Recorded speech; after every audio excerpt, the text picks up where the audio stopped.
আমি এখন দাঁড়িয়ে আছি নাটোর নিচা বাজার, যে ট্রাফিক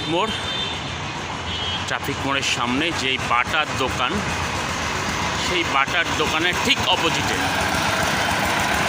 এই জায়গাটার একটি দারুণ ইতিহাস আছে, সেইটা আপনাদেরকে একটু বলছি। এইটাই সেই বাটার দোকান এবং ঠিক রাস্তার অপোজিটে এই যে এখন যে বিল্ডিংগুলো দেখা যাচ্ছে, ঠিক এই জায়গায় এক সময় ছিল নিমতলা এবং আদি নিমতলা মিষ্টান্ন ভাণ্ডার বা মিষ্টির দোকান। এবং এই জায়গাটা যেখানে এখন অটো দাঁড়িয়ে আছে, এই জায়গাটা আগে রাস্তা এত প্রসারিত ছিল না এবং এই জায়গাটাকে বলা হতো নিমতলা।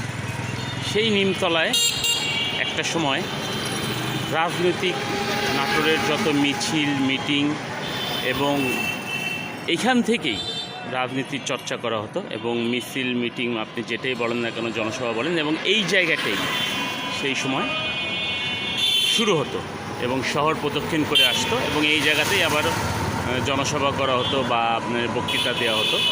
এই সেই ঐতিহাসিক জায়গা। এখন তার বর্তমান রূপ আপনাদেরকে একটু দেখানোর চেষ্টা করছি। বড় বড় বিল্ডিং হয়ে গেছে, এখন আর সেই নিমতলার নিম গাছও নেই, আর নিমতলার সেই পুরনো পরিবেশটাও আর নেই। হাতের বাম সাইডে এখন এখানে ট্রাফিক বক্স এবং সামনে সাহেবানী সিনেমা হলের মোড়। এই অবস্থা বর্তমানে। ঐতিহাসিক নিমতলায় দাঁড়িয়ে নিজেকে একটু সেই সময়কার কথা মনে পড়ে যাচ্ছে। এই সেই জায়গা, আমি যেখানে দাঁড়িয়ে আছি আমার পেছনে এই যে আপনারা দেখতে পাচ্ছেন, এখন এই জায়গার রূপ চেঞ্জ হয়ে গেছে, কিন্তু ইতিহাসের সাক্ষী এই সেই নিমতলা, যেখান থেকে নাটোরের বিভিন্ন রাজনৈতিক সভা, বিভিন্ন রাজনৈতিক স্লোগান, বিভিন্ন রাজনৈতিক কথাবার্তা, মিছিল মিটিং সবই হতো। এবং এই ঐতিহাসিক জায়গায় বর্তমানের চেহারাটা আপনাদেরকে একটু দেখানোর চেষ্টা করলাম।